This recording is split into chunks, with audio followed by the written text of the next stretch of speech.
있습니다. 23장 말씀을 함께 나눌게요.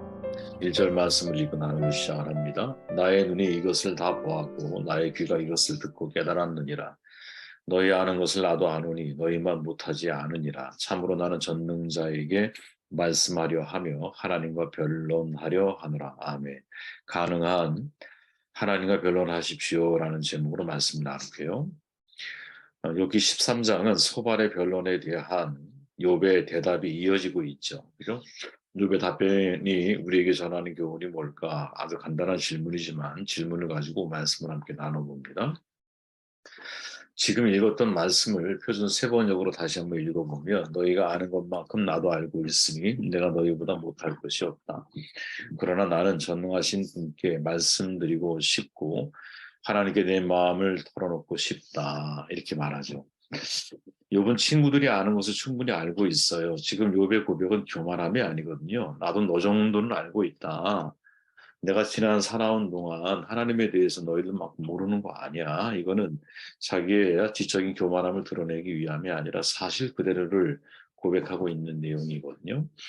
욥은 진부한 이야기를 반복하는 친구들로 인해서 마음이 괴로워요. 그래서 그들을 반박하고 있어요. 개인적인 관찰을 통해서 하나님을 알고 있고 또 현자들이 말한 진리를 받아들여서 나는 또 하나님을 알고 있는 거거든요.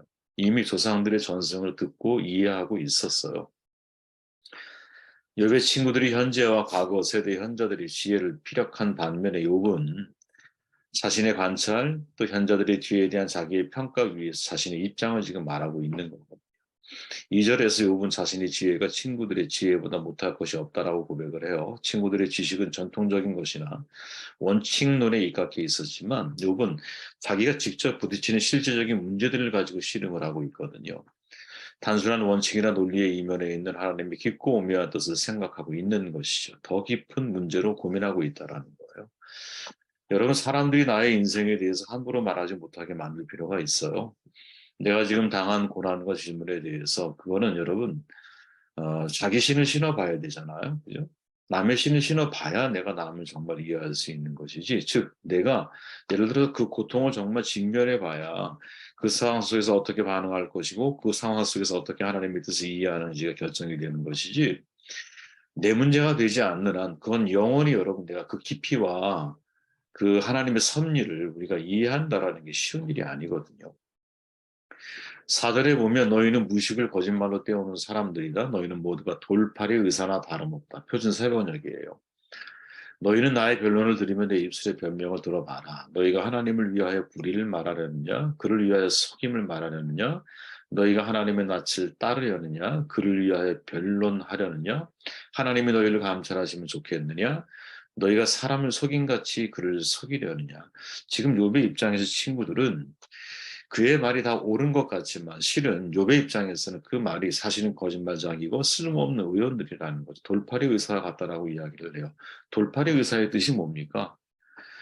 내 병을 정확하게 진단하지 못하고 엉뚱한 처방을 내리는 사람인 거죠. 그죠?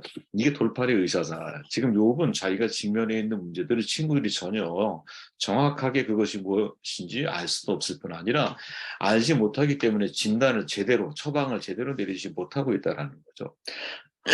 어려운 문제에 직면하게 될 때 우리는 종종 그 어려움을 정직하게 받아들이는 대신에 자꾸 관념적으로 그것을 이해하려고 시도를 하거든요. 이게 욥의 친구들의 태도였어요. 욥의 눈에는 욥의 잘못된 신앙을 바로잡아주는 해결책을 생각했던 친구들의 말이 너무나 어리석게 보이는 거죠. 차라리 그럴 거라면 나 앞에서 침묵하는 편이 훨씬 더 낫다라는 거죠. 데일 카네기 여러분 잘 아시죠? 파티에 참석했을 때 어떤 사람이 인간이 아무리 일을 하려고 해도 최종적인 결정은 신이 내리신다라고 말하면서 이게 성경에서 나오는 구절이라고 말을 했어요. 물론 성경에 잠언에 보면 비슷한 말이 있죠. 근데 정확하게 이 표현은 아니거든요. 사실 이 말은 셰익스피어 작품에 나오는 말이에요. 카네기가 즉시 반론을 제기하죠. 즉시 어떤 자신이 옳음을 주장을 하는 거예요. 때마침 셰익스피어를 연구해온 프랑크 가몬드에게 물어봐요. 그가 말하죠. 이제 카네기의 말을 하는 거야. 데일, 자네가 틀렸어. 저 신사분의 말이 맞아. 그 말은 성경에 있는 말일세. 카네기는 견딜 수가 없었죠. 왜? 내가 분명히 셰익스피어에서 이걸 봤고 더군다나 섹시피어를 연구해온 친구들에게 이걸 물었는데, 전문적인 전문가에게 물었는데 내가 틀렸다고 말을 하니까 화가 났지. 집에 돌아오는 길에 물어요. 야, 자네 그 인형물이 섹스피어 작품에 나오는 말이라는 거 잘 알고 있지 않는가? 이렇게 물어요. 그랬더니 그 친구가 하는 말이, 알지. 햄릿 4장 2장에 나오는 거야. 사막 2장에 나오는 거야. 하지만 데일, 우리는 즐거운 모임의 손님이잖아. 왜 그 사람이 틀렸다라는 것을 증명하려고 하나? 그렇게 하면 그가 자네를 좋아하게 되나? 왜 그 사람 체면을 세워주지 않지? 그가 자네의 의견을 물었나? 그거 아니잖아. 이렇게 말을 하는 거예요. 참 우리가 생각해 볼 이야기라고 저는 생각을 해요. 욥은 친구들과 변론을 하려고 하지만 이 변론은 서로에 대한 비난과 비판으로 흘러가거든요. 욥이 자기에게 도움을 요청한 게 아니에요. 친구들에게 도움을 요청한 게 아니야. 친구들이 욥의 모습을 보면서 뭔가 내가 좀 도움이 되고 조언, 코멘트를 좀 해주고 싶다라는 마음에서 시작이 됐는데, 문제는 뭐냐면 이것이 자꾸 비난과 비판으로 흘러가더라는 거죠. 비난과. 살다 보면 여러분, 진실을 알리고 진리를 소화하기 위해 변론이 필요하거든요. 그러나 또 살다 보면 여러분, 가능한, 내가 사람과 변론하는 일을 피하는 것이 좋겠구나, 이런 생각을 많이 하게 돼요. 왜 그런가 하면 대부분 모든 변론들이 여러분, 자기를 방어하기 위한 수단으로 전락하기가 쉽거든요. 물론 솔로몬은 이렇게 말해요. 너는 이웃과 다투거든 변론만 하고 남의 은밀한 일은 누설하지 말아라. 이게 지혜이겠죠. 내가 다투게 되면 변론만 하면 되는데, 문제는 뭐냐면 변론으로 끝나지 않는다라는 거죠. 왜? 내가 옳다라는 것을 증명하려면 상대가 틀리다라는 것을 내가 검증해줘야 되잖아. 드러내야 되잖아요. 그죠? 이런 일은 정말 세상에 비일비재하고, 인생을 살아가다 보면 여러분 다툼을 피하는 수가 없잖아. 중요한 것은 내가 어떻게 다투는 것인가. 이게 되게 중요한 방법인데, 제일 안 좋은 다툼이 뭐냐? 상대의 약점을 누설하는 거죠. 자존감을 훼손시키는 일이야. 그래서 솔로몬이 말하듯 다툼의 마당에도 상대의 은밀한 누설하지 말아야 한다. 다투는 이슈와 상관없이 상대의 치부를 드러내려고 하는 것은 문제 해결을 겨냥한 게 아니거든요. 상대를 파괴하려고 하는 거거든요. 그래서 그 누설을 경고한 잠언 기자는 누설 대신에 변론을 권고해요. 근데 문제는 뭐냐면 실제로 우리가 변론을 하다 보면 여러분, 상대의 비밀을 내가 은밀한 일을 누설하지 않을 수 있는 확률이 많지가 않다는 거야. 제가 그런 걸 많이 경험을 해요. 참 웬만하면 사람들하고 변론하지 말아야겠구나 하는 생각을 정말 많이 하게 되는데, 물론 뭐 사람과의 관계 속에서 스트레스 많이 받죠. 적당한 스트레스는 건강에 좋아요. 너무 많은 스트레스는 피곤하겠죠, 그죠? 사랑과 부침이 많으면 이런 문제들이 많이 발생을 해요. 근데 모든 변론들을 가만히 저도 경험을 하고 주변 상황들을 바라보게 되면 변론을 할 때 이게 변론으로 끝나는 경우가 많지가 않아요. 꼭 그 속에는 여러분, 사람이 악한 거야. 상대의 은밀한 부위를 드러내서 말을 전달하는 거죠. 그래서 오해가 더 큰 오해가 되도록 만들어가는 일들을 수도 없이 경험하고, 수도 없이. 야, 이거 정말 그렇다고 산속에 들어가 혼자 살아갈 수는 없는 문제고, 야, 이런 상황을 어떻게 우리가 해결하며 살아가야 되는가. 변론할 때 여러분, 저는 개인적으로 자기 방어식이 변론은 상대와의 관계를 막는다고 생각을 하거든요.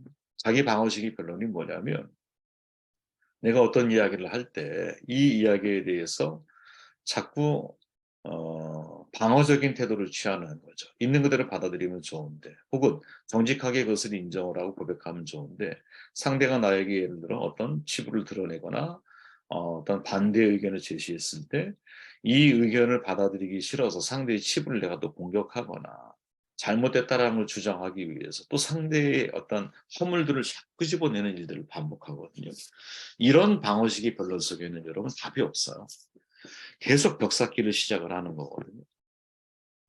어, 이런 관계를 너무나 많이 이제 경험을 하다 보니, 이거 정말 사람과 변론하는 것은 웬만하면 피하는 게 이게 지혜가 아니겠는가, 이런 생각이 들어요. 가장 바람직한 변론이 뭘까? 내 정직한 느낌을 나누는 거라고 봐요. 나는 이 문제에 대해서 이런 느낌을 가지고 있고, 나는 이런 생각을 하고 있어. 그리고 누가 이렇게 카더라, 누가 그렇게 말을 하더라라는 말보다는 그냥 내 말로 하는 게 좋죠. 내 말. 나는 너를 그렇게 생각해. 내가 볼 때. 나는 너에 대해서 이런 생각을 가지고 있어. 아이 메시지라고 그러잖아요. 그러니까 내가 느끼고 판단한 생각을 말하는 게 좋은 거지. 누가 이런 말을 했더라라고 하는 말을 하는 이 말품새를 가지고 있는 것은 대단히 위험한 것이 아니겠는가 그런 생각이 들어요. 15절 말씀 그가 나를 죽이시리니 내가 희망이 없노라. 그러나 그의 앞에서 내 행위를 아뢰리라. 아멘. 욥이 왜 이토록 하나님과 변론에 집착을 하고 있느냐. 지금 욥은 사람과 친구들과 변론을 사실은 시작을 했지만 결론은 뭐냐면 하나님 앞에 자기 자신을 변론하는 쪽으로 계속 흘러가고 있거든요. 계속 그 길을 선택을 하고 있는 거야. 욥은 여러분 세상의 어떤 관계보다 하나님의 관계가 소중하게 여겼던 것이 사실인 것 같아요. 욥의 행동을 보면 그걸 느끼는 거죠. 자신의 모든 것을 잃는다 해도 하나님과 관계만은 잃을 수 없다고 여기며 살아온 것 같아. 그러나 지금 욥이 느끼는 하나님은 그런 하나님은 분명히 아니거든요. 그래서 그 가운데 욥은 회의에 부딪히고 있는 거예요. 내가 하나님을 믿는 것이 옳을까? 이런 질문을 가지고 있는 거지. 그리고 이런 질문을 가지고 사람들의 말을 들으면 변론을 그들 가운데 하지만 그 변론이 아무런 의미가 없다는 것을 알게 돼. 그리고는 다시 뭐라고? 하나님께 나의 마음을 고백하는 일로 돌아가는 거죠. C.S. 루이스가 헤아려본 슬픔에서 이렇게 말하잖아요. 내가 무서워하는 결론은 그러니 하나님이란 결국 없는 거야. 이게 아니라. 그러니 이것이 하나님의 실체인 거야. 더 이상 스스로를 속이지 마. 라는 거예요. 이 문장을 여러분들이 한번 잘 묵상해 보시기를 바랍니다. 여러분 이런 생각해 본 적이 있으세요? 내가 신앙을 갖게 된 이유에 삶의 모든 일이 성령의 원칙대로 흘러가지는 않았을 때 하나님이 나에게 관심이나 눈길을 거둔다고 생각이 들었을 때 시편 기자가 하나님이 은혜 베푸심을 잊으셨는가라는 고백을 하잖아요. 그런 상황에 우리가 직면하게 될 때 우리는 정말 그때마다 하나님에 대한 나의 마음이 원점으로 다시 돌아가는 것을 경험을 하거든요. 이런 과정을 어제는 의심이라고 표현했지만 사실 이런 과정을 회의라고 표현을 하는 거예요. 우리가 하나님에 대한 회의의 마음을 갖게 되는 것은 유쾌한 과정이 아니거든요. 왜? 그런 회의감이 들 때 내 마음속에서 동시에 드는 생각이 뭐냐면 내가 지금 불신앙으로 가고 있는 건 아닌가? 이런 불안감이 내가 찾아와요. 그렇다고 이 상황을 나보고 받아들이는 거야? 지금까지 내가 믿은 게 도대체 뭐지? 이런 생각이 함께 우리의 마음속에서 몰려오거든요. 그래서 어떤 사람은 회의의 과정을 통해서 신앙을 떠나는 사람도 있어요. 과연 이런 회의감이 나에게 찾아오기 시작할 때 내가 어떤 태도를 가져야 되는가? 리고레 목사가 말하죠. 하나님은 우리가 시험을 당하고 성령의 열매와 정반대의 성품을 드러낼 수 있는 상황을 경험하게 하심으로 우리의 삶 속에서 성령의 열매를 맺게 하신다. 이런 회의의 과정 자체가 사실은 성령의 열매를 맺게 하시는 과정이라는 거죠. 저는 회의 자체는 여러분 남들이 볼 때 되게 위험하게 보지만 또 보이기도 하지만 저는 신앙이 자라기 위해서는 반드시 이 과정을 통과해야만 한다고 저는 생각을 하거든요. 교회에서 여러분 사람들이 회의감에 빠지고 신앙에 대해서 어떤 의심을 하게 될 때 어제도 말씀드렸지만 이걸 가지고 너무 두려워하면 안 된다고 봐요. 오히려 여러분 그런 회의의 과정을 통해서 우리의 신앙을 성장하고 자라게 되어 있는 거거든요. 지금 욥이 여러분 가장 답답한 가장 회의하고 있는 내용이 뭐냐? 오늘 본문 22절 이하에 보면 이런 내용을 고백을 하죠. 하나님께서 먼저 말씀하시면 내가 대답하겠습니다. 그렇지 않으시면 내가 먼저 말씀드리게 해 주시고 주께서 내게 대답해 주십시오. 내가 지은 죄가 뭡니까? 내가 무슨 잘못을 저질렀습니까? 내가 어떤 범죄에 연루되어 있습니까? 어찌하여 주께서 나를 피하십니까? 어찌하여 주께서 나를 원수로 여기십니까? 주께서 줄곧 나를 위협하시렵니까? 나는 바람에 날리는 나뭇잎 같을 뿐입니다. 주께서는 지금 마른 지푸라기 같은 나를 공격하고 계십니다. 주께서는 지금 내가 어릴 때 한 일까지도 다 들추어내시며 나를 고발하십니다. 내 발에 착고를 치우시고 내가 가는 모든 길을 낱낱이 지켜보시며 발바닥 닿는 자국까지 다 조사하고 계십니다. 그래서 저는 썩은 물건과 같고 좀먹은 의복과도 같습니다. 지금 욥이 느끼는 거는 뭐냐? 하나님, 내가 죄가 있다면 말씀해 달라는 거야. 반대로 얘기하면 나는 하나님 앞에, 물론 근본적으로 인간은 죄인이지만 욥은 자기의 삶을 돌아보면서 하나님 앞에 내가 범죄한 게 없는 거거든요. 의로운 길을 걸어왔다고 생각을 하는 거야. 근데 문제는 하나님이 지금 나를 대적하고 있다라는 거야. 하나님이 나를 공격하고 있는 느낌을 받는 거거든요. 어느 누가 이러한 상황 속에서 신앙에 대한 회의감을 갖지 않을 수가 있겠어요. 그죠, 여러분? 그래서 정말 회의를 느끼는 사람이 누군지 아세요? 진정한 회의를 느끼는 사람은 하나님을 사랑하는 사람이 회의를 느끼는 거예요. 그렇지 않을까요? 내가 진짜 하나님을 사랑하고 하나님을 사랑하려고 하는 사람이 내가 다 이해할 수 없는 문제 앞에서 신앙의 회의감을 내가 경험을 하는 거지. 하나님을 사랑하지 않는 사람은 여러분 회의를 경험하기가 어려워요. 어렵다고. 사랑하기 때문에. 어떤 점에서, 그죠? 사랑하기 때문에 내가 하나님이 내게 행하신 일들에 대한 회의감을 우리는 경험을 하거든요. 그런데 이런 회의감을 욥이 하나님께 변론하고 있다라는 거죠. 저는 이게 가장 우리가 욥기에서 놓치지 말아야 중요한 포인트라고 생각을 해요.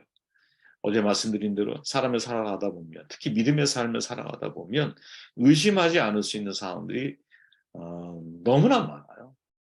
의심할 수밖에 없는 상황들이 너무나 많아요. 그리고 하나님 말씀에 대해서도 여러분, 내가 실제로 그 말씀을 나의 삶에 적용했을 때 우리를 회의에 빠지게 만드는 사건들이 얼마나 많은지 몰라요. 그런데 이러한 의심과 회의라고 하는 것은 신앙의 성숙 과정이지 퇴보 과정이 아니라고 저는 생각을 해. 단 이게 퇴보가 아니라 신앙의 진보와 발전으로 연결이 되려면 이것을 가지고 사람들과 씨름을 하면 안 돼요. 예, 이거는 저의 경험이기도 해요. 사람과 씨름하면 안 돼. 이거는 반드시 하나님과 해결을 해야 돼. 하나님이 나에게 오케이 사인이 되면, 떨어지면 여러분 이 문제는 다 해결이 되는 거야. 하나님 안에서 이 문제가 해석이 돼야 이 문제는 끝나는 거예요. 말씀 듣고 기도하시고 제가 마무리하겠습니다.